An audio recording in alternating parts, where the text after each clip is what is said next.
Hello, I am Satan DeVille, and when I'm on Earth here, I always tune in to the ArchieLuxury channel. ArchieLuxury channel. I always like to see what that buffoon is doing. From the wristwatch check, I like to see what that buffoon is doing. And when I'm on Earth, I always enjoy the ArchieLuxury channel. I'm Satan DeVille. Hey guys, today I'd like to talk about international trade and wristwatches. And this is a story from my traveling around the world. And I recently went to Bangkok.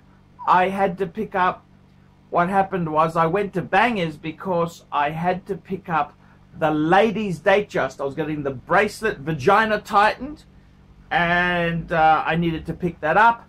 And I was chewing the fat with a guy who he used to be a friend. I had a bit of a falling out. It's an ego thing. Actually, the guy who I went and saw who did the vagina tightening on the bracelet, he was the guy who didn't take me home in the cab. You know, when I got completely shit-faced that night, he's the one who didn't give a fuck. But anyhow, that's another story. Let's not dwell on that.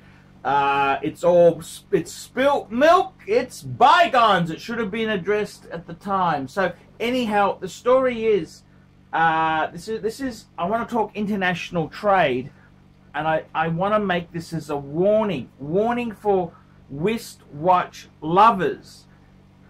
Now, this is a very true story. So, in the day when I originally went to Bangkok to live, 2002, you used to have a lot of dealers who would bring in watches from their travels.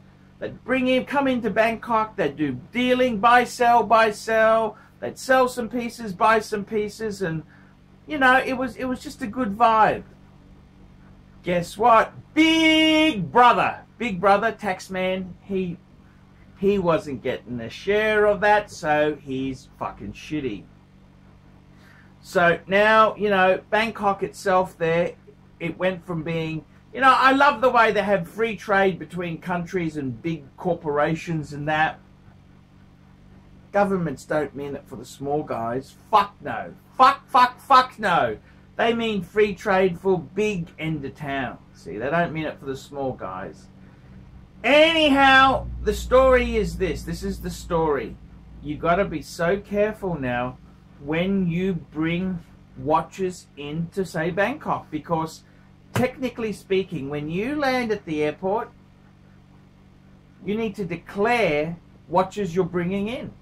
If they're over a certain value, which I think is about 1,000 Aussie, 1,000 US dollars, which is nothing in luxury watches, you got to declare it.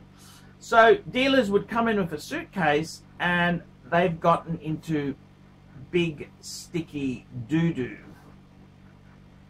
They've come in. Now, normally they just let you through, customs let you through, but you can be searched, and they'll ask you, did you declare, did you fill this form out? And all of a sudden you've lied on your declaration, and you could possibly have your goods confiscated. It's a fucking disaster.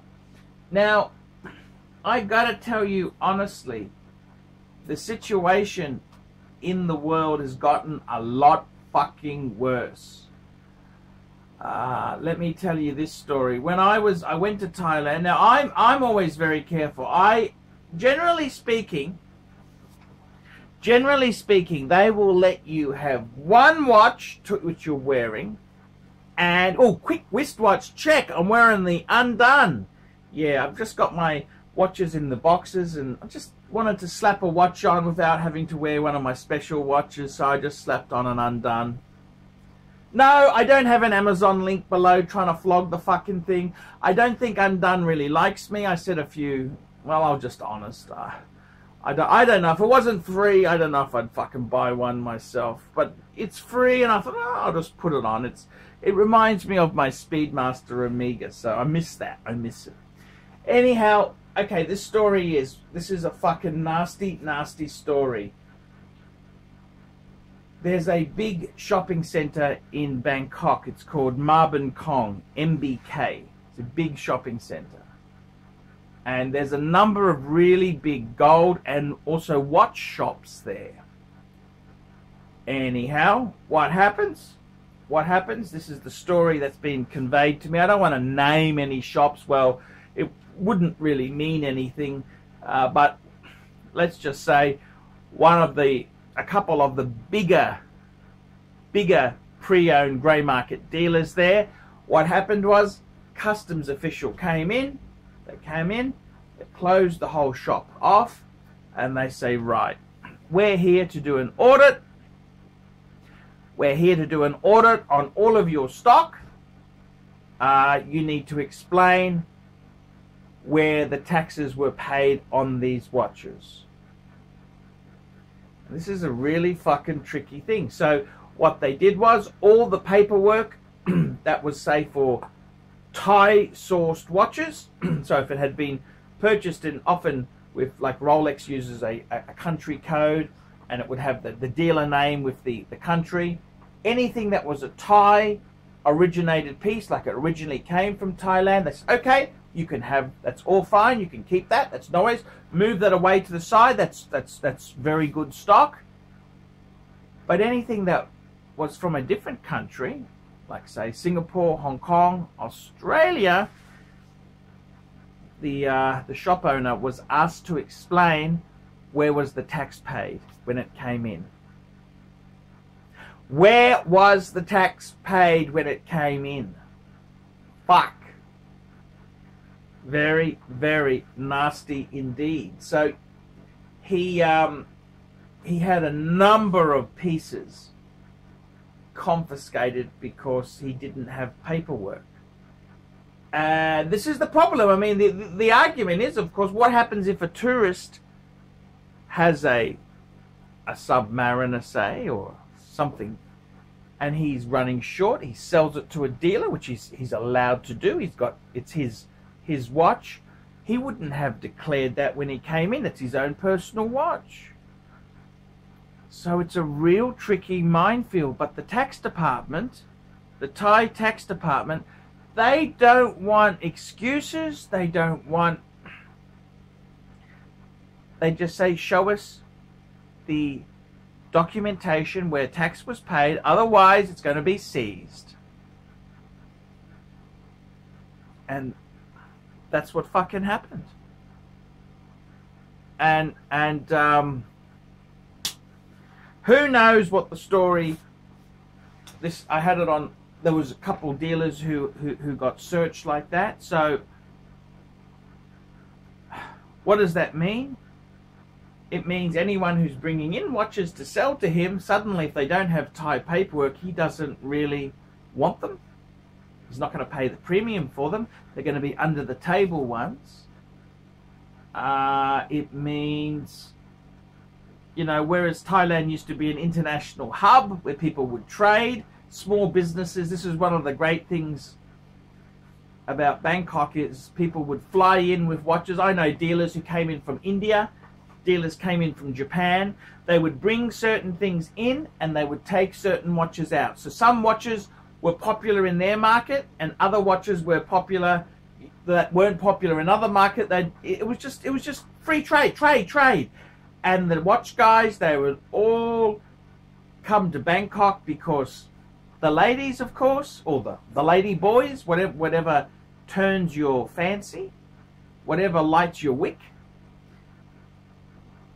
And that's just evaporated. That's evaporated because Thai customs checks, and I mean, I think realistically it's nothing but bad news. I mean, when Thailand was free trade, free flow, I think it's just stupid to have. You look at Hong Kong, that's free, no tax in Hong Kong, so you can take things in and take things out, no questions at all. Singapore's actually got a tax now, so even going to Singapore, if you're a dealer, you'd have to declare it and claim the tax. It's a fucking logistical nightmare. And I don't know what the answer is. The worst thing is for collectors. I know a collector who, he really lives in Bangkok. He's lived there since the 90s. Magic collection. Fucking impressive collection. He had about 5 or 6 watches. He was going to England and he wanted to take some watches with him. And he took them with him, went out to England. So these were in Bangkok. He never got any paperwork to say they were, but these pieces, he took them out. He took them to England. When he came back, he was searched. Why didn't you declare these pieces? We said, well, it's just such a horrid mess. He said, they came here for originally anyhow. These are just my own personal watches. And they'll give you a watch or 2, maybe 3, but any more than that, they think he's a dealer. And he ended up paying $1 million baht, which is what, 30,000 US dollars, to get them out. Very, very nasty stuff. So what does it mean? What does it really mean? Well, it means free trade. You know, this globalized world where we're supposed to have free trade, tariffs coming down. Yeah, that's for big business. That's for big business, the big end of town. Small business, they're gonna fuck you over. Okay, they're gonna fuck you over. I just can't believe the stupidity. I mean, Bangkok used to be a hub not only for wristwatches, but for gemstones, non-diamond. Diamonds were never a big. Well, they had diamond trade, but actually they do. They have a GIA. You can get GIA certification in Bangkok. You know, it's a hub. These are little hubs that have just closed down. If you're a watch person, fuck, you wouldn't take 20 pieces or 10 pieces over there. You'd be fucking scared the bastards would confiscate them at the other end. And I mean, when you're talking sports Rolex, you know, two-tone bluesy, Daytona, sub, there isn't that much fucking margin in them. I mean, a dealer honestly would make, sometimes he's making 5% on them. So if you declared them as you brought them in, how do you get that fucking tax back when you leave? Do you get that tax back? Could you imagine the fucking rigmarole to fill out the paperwork for this fucking shit? It's a disaster. It's a fucking disaster. And this is what's happened in Bangkok. I mean, fuck. You know, these Asian countries should be encouraging free trade. You know, I'm all for free trade for everyone. I don't think taxes or duties are fucking fair at all. You should have free trade. But when they fuck over the little middleman, those dealers aren't coming. They're not coming anymore. And it's really sad. Thailand is actually it used to be a really, when I was there in the noughties, the early noughties, 2002, 2003, 2004, it was a little trading hub. People would come because they wanted to have a cheap holiday, fuck a few girls, and do a bit of business. It was just a great cover and a front, and it was just fucking cool. Now, would I take 5 to 10 Rolexes in? No fucking way! No fucking way! No way in the world I wouldn't take him in, because not only would I not take him in, but how do I get him back into Australia? I've got watches in Australia. How can I honestly take them to Bangkok? How would I get them out again? You know, and this is the silly thing. Free trade and this here, they talk about, you know, tariffs, protectionism and all this shit. They only mean it for the big guy. The small guy is continually getting fucked up the ass. That's the reality. And and it's such a shame, such a shame. So I don't know if they realize what an effect it has on tourism. I mean, you can't go to Bangkok anymore. Where do you go to trade? Hong Kong. Hong Kong's overpriced for a lot of things. Singers, Singapore. I suppose Singapore's okay. Singapore, it's expensive. It's hard. You know, it's just fucked. The world is just fucked. This free trade stuff, it's just fucked. It's not for the little guy. So there you go. That's my warning. So guys, the warning is, be careful. When you go to another country, you can't just take 5 watches with you. You've got to be fucking careful. Think about, you know, you've got to fill out forms to say you're, you got to make sure that you acknowledge that these pieces are in Australia. Then you've got to pay duty. It's just a fucking minefield. It's an absolute fucking minefield. That's what it is. An absolute fucking minefield. So it's an absolute disaster. Let me say that much. It's just shit. It's shit. You're not allowed to take your possessions wherever the fuck you want. It's just fucked. I'm Paul Pluta. This is my opinion on free trade, how it's just gone cactus. Remember, like, subscribe, tell your fuckhead friends, put a few nasty comments below, and if you've got an interesting tax story about watches and that, please email me. I'd love to hear it, and share it with the fuckers on the channel. Until next time, fuckers, ciao! Hi guys, Paul Pluta, the method actor who plays Archibald Chesterfield III. Guys, I want to tell you, this is so important. Guys, I depend on my Patreon supporters. Just this week, I used my Patreon funds to get myself a fantastic, lightweight, gimbal travel camera. And I just want to say thank you. This was made possible because of my Patreons. The Patreons, they made this purchase possible. And it's, you know, a piece of equipment like this is $600, plus I need a few memory cards. It's such an expensive business. Guys, if you haven't sponsored me on Patreon, please do so. Look in the description for this video here. It'll tell you ways you can help me. Guys, help me stay full-time on YouTube making videos. By helping me on Patreon, you send a small amount each month to me to keep me enthused and making videos. I can buy equipment like this little gimbal camera. Guys, come on, help me a lot, help me very much so, because guys, I want your help. I need help to make quality content. And I got to be honest with you, if I didn't have your help, it's not going to be much good, guys. It's not going to be much good. I need your help to buy equipment and to do things. So guys, sponsor me on Patreon and I'll be here for you.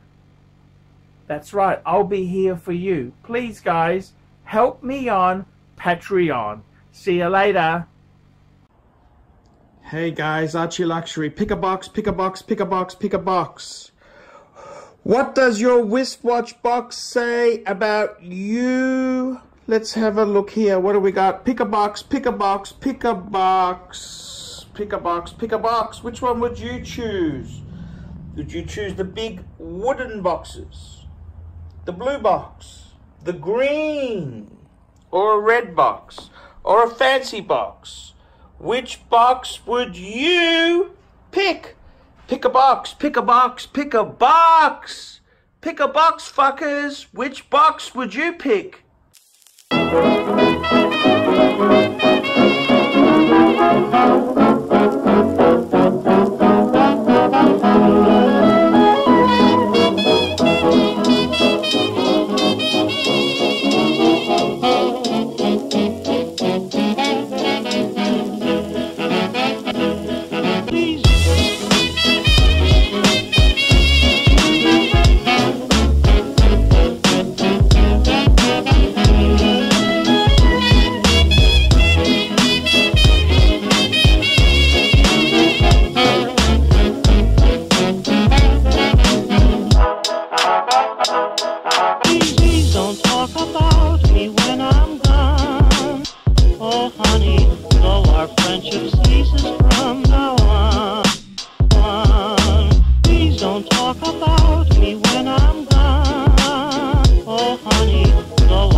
You